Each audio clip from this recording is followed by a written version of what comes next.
Hey guys, how's it going? Welcome to my first voiceover video. I asked you guys on Instagram what you wanted me to talk about, and many of you voted on art tips. So today I'll be talking about some obscure art tips that no one usually talks about. But these art tips, I have found myself to be very productive, very helpful in my process. These are some things that I do. It may or may not work for you, but I would like to share them anyway, just in case they do. But before that, I would like to talk a little bit about my art, because that's what you guys requested as well, for me to talk about my art and a little bit about my art style and about myself. So if you're coming from my Noir channel, Noir blog, you know that I mostly work with grayscale and lighting. I have a lot of interest in lighting techniques, and so I try to experiment with that. And plus, I really like the film noir aesthetic as well as grayscale, and so I decided to combine all of that into one art style, and that's what you see now on my blog, on my Instagram account. That's what I'm experimenting with. It's all very experimental for me. I'm also finding out where it goes, where can I take it, what can I make out of it. And a Tumblr artist called Damien Asche. I am not sure if I'm pronouncing that right, but that's what their name is, and their blog title is Sackcloth and Ashes. If you Google that, you can find it easily, find their blog easily. They're all over Tumblr and Pinterest and Twitter, and I think they are there all in all of these places. You can easily find their artwork. I love their art. Was when I found out their art, it was so transformative for me. I just wanted to draw like them, but at the same time not copying them, because copying art style is not right. You have to work on your own art style. Once you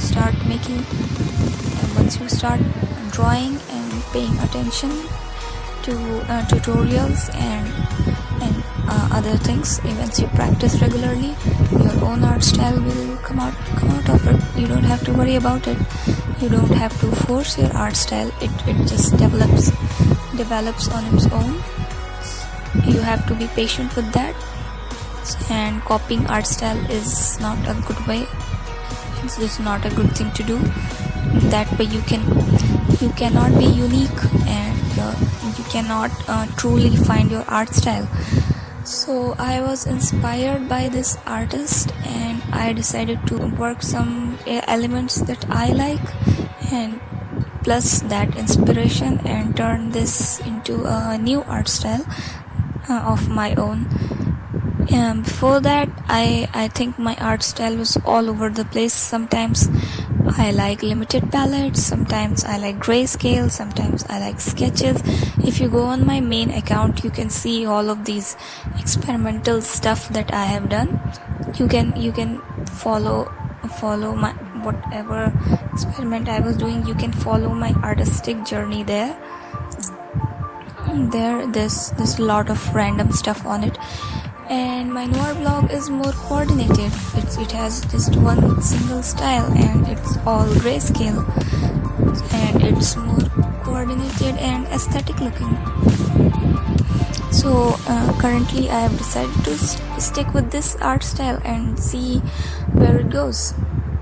And that's pretty much it about my art style. So let's get into the art tips, and these are some things that I don't think gets talked about a lot, but I think these things can help enhance your process, your drawing process. You can already look at the technical side of it from many videos that are here on this site, but these are some things that can add I don't know, are these foundations or supplement? I can decide what it is, but let's just get into it. So first thing I want to talk about is ambience. I personally think it's important to make the atmosphere in which you're drawing. You need to have it so that it coordinates as much as it can with your art topic. You need to have, for example, you can get a playlist that matches the mood of your art, and you can listen to those songs and get really into the headspace to visualize your artwork properly. You can get in the appropriate mood so that you can visualize your artwork properly. So ambience is important. Before you draw, you need to relax. You can watch some of your favorite videos or some art tutorials or any of your favorite YouTubers or your TV show. Just get into a calm mindset before you begin drawing. Don't just rush out of somewhere, just come back from a rushed experience and then just suddenly get down to drawing. I know a lot of people are not like that. They can just doodle anywhere in a public place, or they're waiting for a train, they can just start doodling. But I personally think that if you need to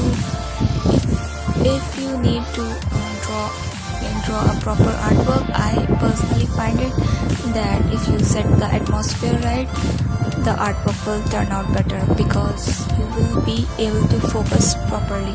You will be able to focus on it more and get in that headspace. Now, after you have figured out your atmosphere, your sitting space, in what way you're gonna sit and draw, the second thing you need to figure out is what software or medium works best for you. If you're a digital artist, you need to figure out what software works best for you. There are many softwares out there. There's Photoshop, Paint Tool, ClipArt, Procreate. There's many softwares that are there. I mean, there are many more. I personally find Photoshop to be most efficient for me. I mostly work in Photoshop and sometimes Paint Tool, and you need to figure out which software works best for you. And for those who are traditional artists, you will find that there will be one medium that you will be most comfortable in above others. It can be oil paints or watercolor or markers or brush pens. There are many mediums out there as well. You need to figure out which one works best for you. So, and once you have picked out your software or medium, you need to acquaint yourself with it. Just figure out all the tips, learn software hacks, tips, shortcuts. Just watch a lot of tutorials on said medium or software. Learn the ins and outs of it, what you can do to get the best use out of it, what can be most efficient for you. You can also form your own methods, your own processes that you find comfortable for you, and that helps you get the most use out of your medium. These are some things that you can pay attention to make the best out of your medium. Now, even though you have a favorite medium or software, just don't have a tunnel vision for it though. Don't pass on other mediums or softwares. Just try out everything at least once. Just understand the workings of other mediums as well. If you're a digital artist, just work on traditional media as well sometime. If you're a traditional artist, work on softwares as well. And even within your own category of art, you should be able to know working of other softwares or mediums. Just know a surface knowledge of as many mediums as you can. The more you will know, the better it will be for you, so that you can switch it up sometimes, so that it doesn't get boring for you to be working in the same medium again and again. And so that whenever there's a new software out there, you can get acquainted with it properly, easily, because once you have a process of learning things, once you know the steps you need to take to figure something out, it will be easier for you in the future to figure out new things, once you know what you need to do to learn something, to grasp the working of it. Now the third thing is, once you have your software figured out, or your medium figured out, you need to visualize your art. Now of course this goes without saying that you cannot draw until you have visualized your art, but I am talking about visualize your art properly. Really take time to figure out what you want to draw. Picture it as clearly as possible in your mind. Don't rush this process. Don't just be like, okay, I have a rough idea. Let your vision form as clearly as possible in your mind, and once you have figured it out, that's when you should start drawing. You need to figure out little details as well, because a lot of time we have a basic idea of what pose we want, what setting we want, but if we don't have an idea of the details we're gonna use, then the artwork does not turn out the way we thought it would, because we didn't pay attention on visualizing the details. So it during the drawing process it changed, and now it doesn't look like the way we thought it would look.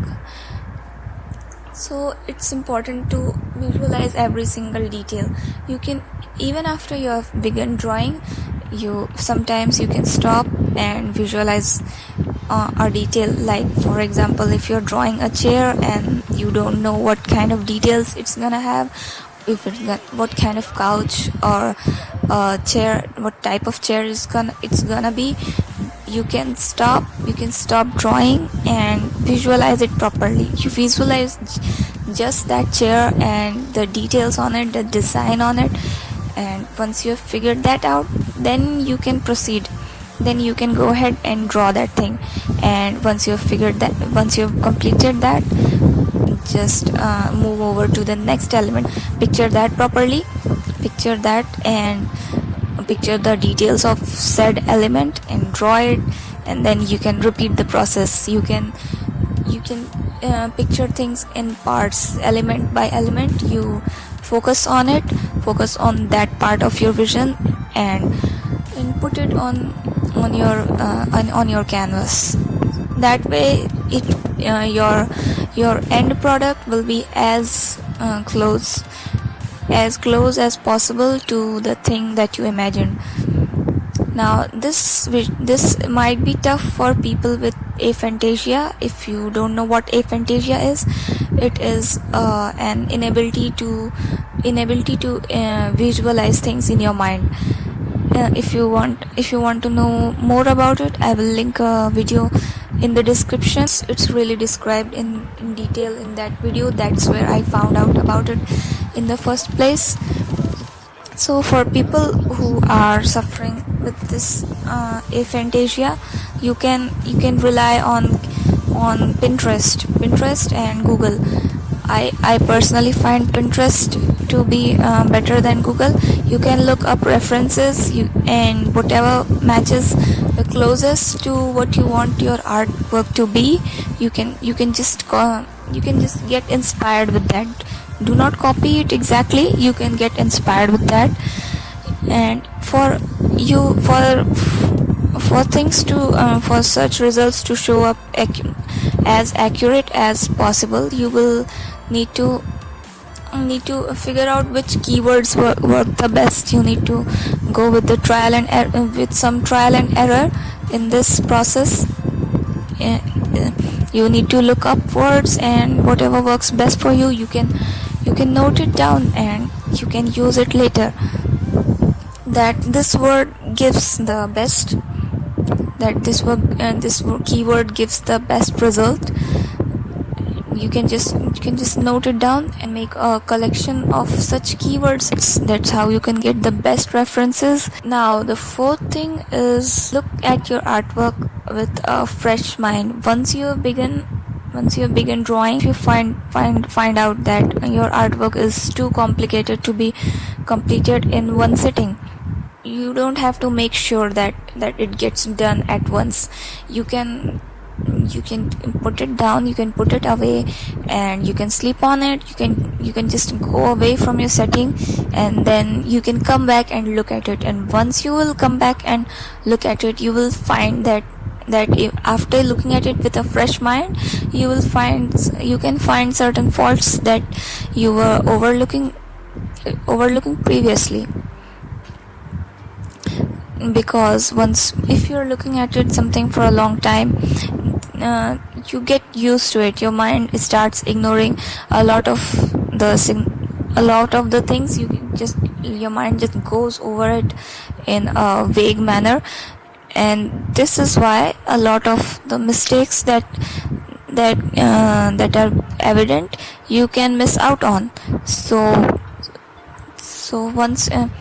what you need to do is just put it away and then look at it after a few hours. That will help you eliminate all of the mistakes, as many mistakes as possible. But I will recommend that you do not delay your working process for over several days, because over several days your vision can change. You can forget what you originally set out to draw. So I would suggest that you make, unless it's something very complicated that requires several sittings, I would suggest that you complete your artwork in no more than 2 sittings. I personally, the stuff I am making right now, my noir pieces, they usually get done in one sitting, because I have a habit of drawing continuously without any breaks. Even though it's very exhausting and maybe even unhealthy, I would not recommend it. But what you should do is you can complete your artwork in 2 sittings at most, unless it's something very complicated, as I said before.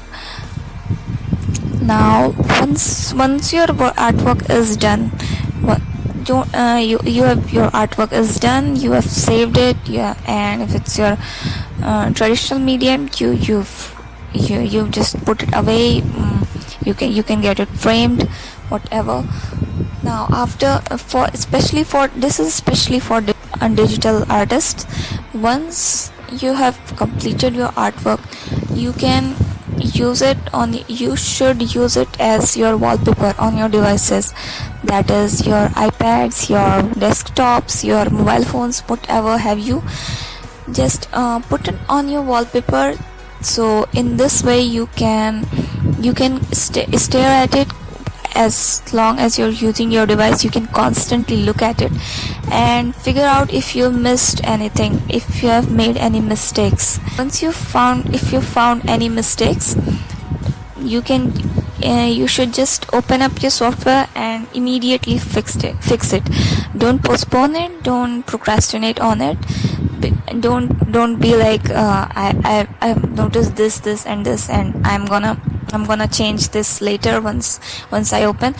No, as soon as you find out a fault, you just go back and you immediately fix it and save it, and then put it on your wallpaper once again, so you can look at it. I think it's best to look at it for a couple of days after you have completed your artwork, because that's when you will find many things that you may have forgotten to fix. You may have forgotten to notice, even after you looked at it with a fresh mind. There can still be some mistakes that get left behind.